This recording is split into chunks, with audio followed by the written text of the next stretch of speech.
Ao longo da história, tivemos algumas personalidades femininas que protagonizaram devido à sua inteligência, ousadia e, sobretudo, beleza exuberante. Hoje, conheceremos 5 mulheres poderosas e suas estratégias de sedução, e como elas moldaram a sociedade em sua volta.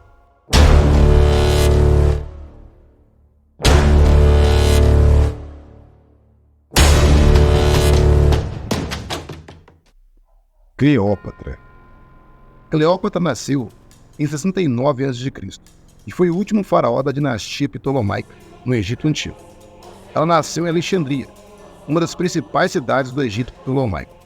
Cleópatra era membro da dinastia do governo Ptolomaico, descendente direto do Ptolomeu I, um dos generais de Alexandre o Grande. Quando seu pai morreu, Cleópatra ascendeu ao trono em 51 a.C., inicialmente como corregente do seu irmão, Ptolomeu VIII. A relação de Cleópatra com líderes romanos como Júlio César e Marco Antônio desempenhou um papel significativo em sua vida e na história do Egito e de Roma. Esses relacionamentos foram marcados por intrigas políticas, alianças estratégicas e muitos casos de amor. O encontro entre Cleópatra e Júlio César ocorreu durante um período turbulento no Egito, quando Cleópatra estava envolvida em uma luta pelo trono com seu irmão Ptolomeu VIII. Ela tinha apenas 21 anos quando chegou ao Egito em 48 a.C. em busca de apoio de César. Cleópatra e César rapidamente se envolveram romanticamente. A relação deles não era apenas baseada no amor, mas também tinha uma dimensão política. Juntos, eles tiveram um filho, mais conhecido como Cesarião, ou Pequeno César. Com o apoio de César, Cleópatra conseguiu recuperar o trono no Egito e afirmar seu poder. Ela governou com seu irmão, mas era evidente que ela tinha o controle real. A relação de Cleópatra com César chegou ao fim com o assassinato de Júlio César em 44 a.C.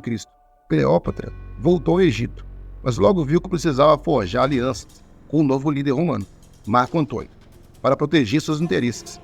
Logo em seguida, Cleópatra e Marco Antônio foram resgatados em 41 a.C., na cidade de Tarso, na Turquia. Ela chegou ao local em um barco esplêndido, adornado e impressionou Marco Antônio com sua beleza e esplendor. Eles iniciaram um relacionamento amoroso quase que imediato. Assim como aconteceu com Júlio César, a relação de Cleópatra com Marco Antônio tinha uma dimensão política importante. Ela trouxe apoio financeiro e militar a Antônio, o que o ajudou em sua campanha contra Otávio e Lepto, os outros líderes romanos envolvidos no segundo triunvirato.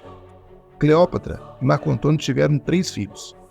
Essa família mista de descendentes egípcios e romanos foi vista como uma tentativa de unir culturas e consolidar o poder de Cleópatra e Marco Antônio, o que culminou nas guerras alexandrinas. A rivalidade entre Cleópatra e Marco Antônio e Otávio do Outro levou às guerras alexandrinas. O conflito resultou na derrota de Cleópatra e Marco Antônio na Batalha de Ácio, em 31 a.C. Após a derrota em Ácio, Cleópatra e Marco Antônio cometeram suicídio, encerrando seu reinado conjunto e marcando o fim da dinastia Ptolomaica no Egito.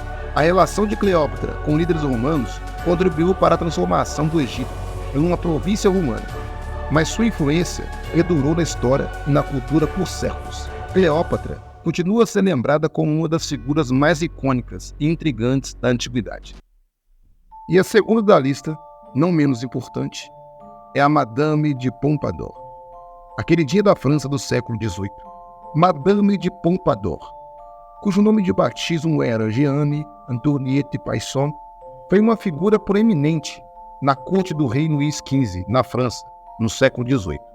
Sua história é notável, não apenas por sua ascensão social, mas também por seu papel como favorita real e sua influência na cultura e na política francesa da época.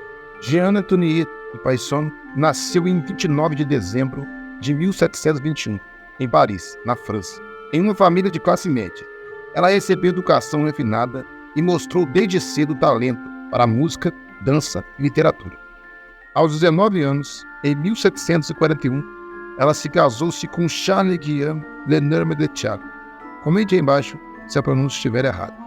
Ele era um homem rico, que a trouxe para o círculo social da elite de Paris. No entanto, o casamento não era particularmente feliz. Jeanne ansiava por uma vida mais emocionante. Jeanne foi apresentada à corte real por meio de contato e em 1745 foi apresentada ao rei Luís XV em uma festa de máscaras. O rei ficou impressionado com sua beleza e charme e logo se tornou sua amante oficial. Com seu novo status como amante do rei, ela recebeu o título de Marquise de Pompadour, o que elevou seu status social e lhe concedeu influência na corte. Madame de Pompadour desempenhou um papel importante como confidente, conselheira e companheira do rei, exercendo influência política e cultural em seu nome. Madame de Pompadour era uma patrona das artes e da ciência. Ela apoiou artistas, escritores e intelectuais, incluindo o filósofo Denis Diderot, e ajudou a fundar a famosa Enciclopédia Francesa. Ela também estava envolvida em assuntos políticos, embora sua influência fosse frequentemente exercida nos bastidores.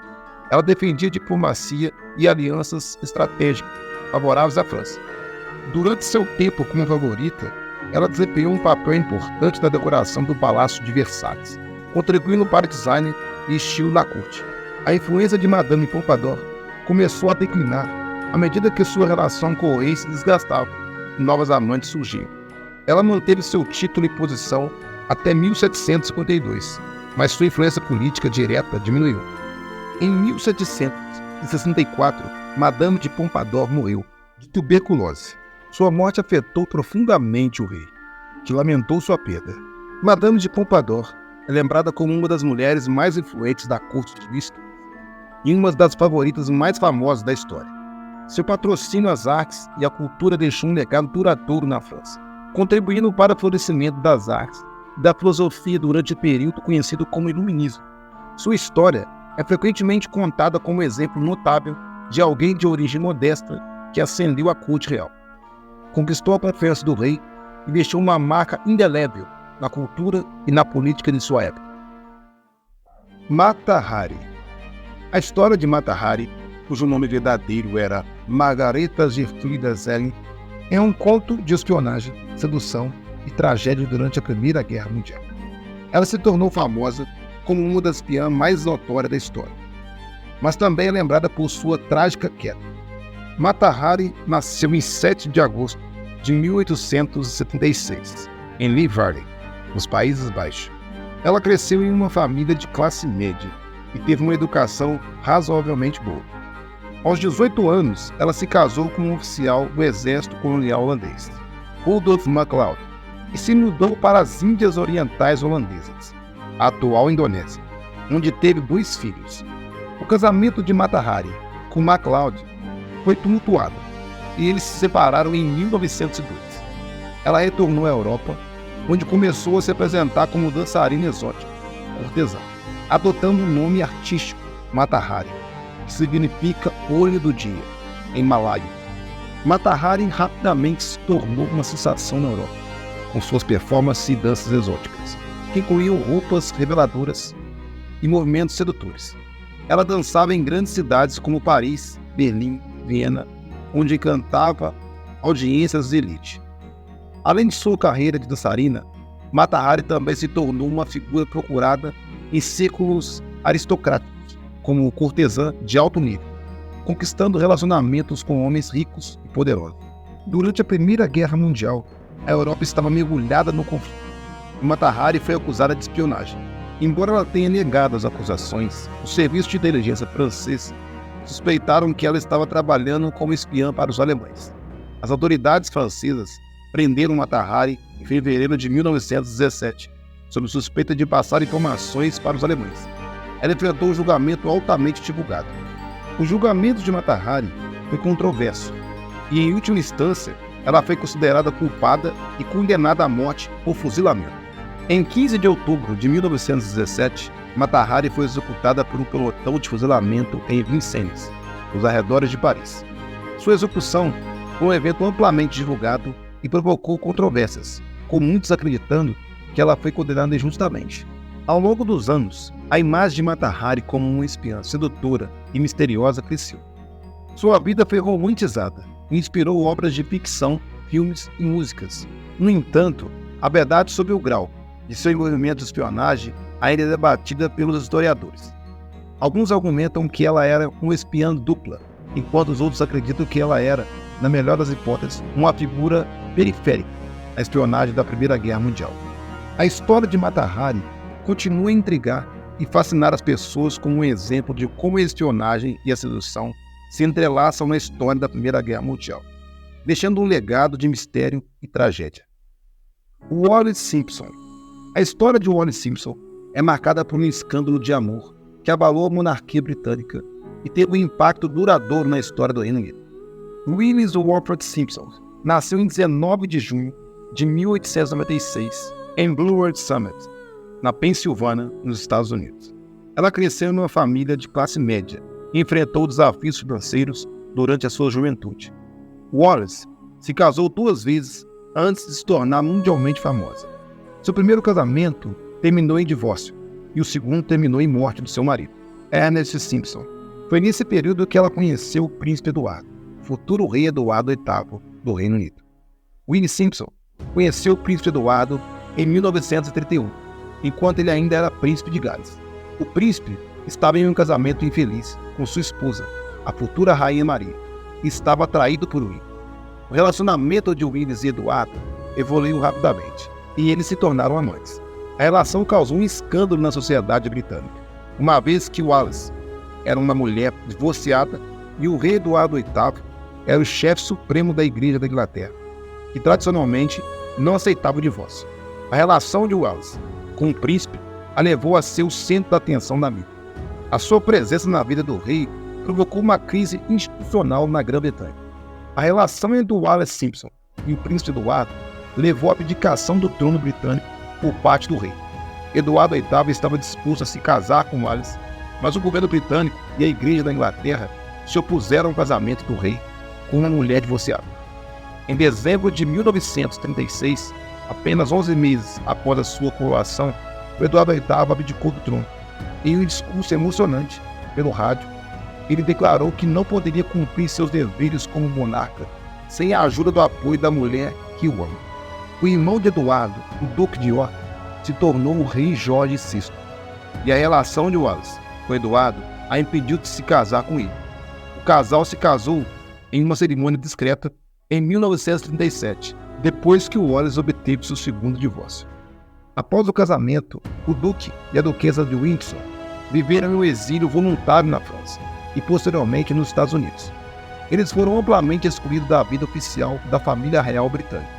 Durante a Segunda Guerra Mundial, Eduardo foi nomeado governador das Bahamas, uma posição que ambos ocuparam até 1946. Eles viveram em uma relativa obscuridade na América após a guerra. O amor de Wallis Simpson e o rei Eduardo VIII mudaram a história britânica, resultando na abdicação de um monarca pela primeira vez na era moderna e redefinindo as expectativas sobre o papel dos membros da realeza. A relação deles continua a ser tema de controvérsia e fascínio ao longo das décadas, inspirando filmes, livros e programas de televisão que exploraram o escândalo real. Wallis Simpson é lembrada como uma mulher cujo relacionamento amoroso mudou o curso da história britânica, levando a uma das histórias de amor mais notórias do século XX. E por último, mas não menos importante, Marie Curie. A história de Marie Curie é repleta de dedicação à ciência e conquistas notáveis, que a tornaram uma das cientistas mais famosas e respeitadas da história. Marie Curie nasceu em Varsóvia, na Polônia, em 7 de novembro de 1867, em uma família de professores. Desde cedo, ela demonstrou grande curiosidade e um amor pela aprendizagem. Em 1891, após concluir sua educação em Varsóvia, Marie mudou-se para Paris, onde continuou seus estudos na Universidade de Sorbonne, apesar da dificuldade financeira. Em Paris, Marie, que até então tinha o sobrenome de Sklodowska, conheceu Pierre Curie, um cientista francês com quem ela se casou em 1895. Juntos, eles iniciariam uma colaboração científica notável, que duraria toda a vida. Em 1898, o casal Curie isolou o elemento químico polônio, que Marie nomeou em homenagem à sua terra natal. No mesmo ano, eles também descobriram o elemento rádio. Por sua descoberta sobre a radioatividade, Marie e Pierre Curie receberam o Prêmio Nobel da Física em 1903, tornando Marie a primeira mulher a ganhar o Nobel. Marie continuou sua pesquisa na área da radioatividade, fazendo os avanços significativos na compreensão desse fenômeno. Ela cunhou os termos radioatividade e isótopo e realizou experimentos que ajudaram a estabelecer a teoria atômica. Em 1911, Marie ganhou o segundo prêmio Nobel, desta vez em Química, por sua contribuição para a pesquisa sobre o rádio e polônio. Bem como pela descoberta de novos elementos radioativos, ela se tornou a primeira pessoa a receber prêmio Nobel em duas disciplinas científicas diferentes. Durante a Primeira Guerra Mundial, Marie trabalhou incansavelmente para fornecer unidades móveis de raio-x para ajudar no diagnóstico de ferimentos de soldados na frente de batalha. Ela também treinou médicos e enfermeiras no uso desses equipamentos. Por seus esforços durante a guerra, Marie recebeu a Cruz Vermelha Francesa e a Legião de Honra. Marie Curie continuou a pesquisar e a lecionar após a morte de Curie, em 1906. Ela se tornou a primeira mulher a lecionar lá. Infelizmente, Marie Curie morreu em 4 de julho de 1934, devido a doenças relacionadas à exposição prolongada à radiação. Ela dedicou sua vida à ciência, e suas contribuições revolucionaram nossa compreensão da física e da química. Seu legado é duradouro, e era lembrada como uma pioneira da pesquisa em radioatividade e uma inspiração para mulheres cientistas em todo o mundo. Seu trabalho também influenciou o desenvolvimento da medicina, levando ao uso da radioterapia no tratamento de câncer. Marie Curie continua sendo o ícone da ciência e um exemplo de determinação e paixão pela pesquisa. E aí, vocês conheciam essas mulheres poderosas? Comenta aí qual delas mais te impressionou. Um forte abraço e até a próxima aventura.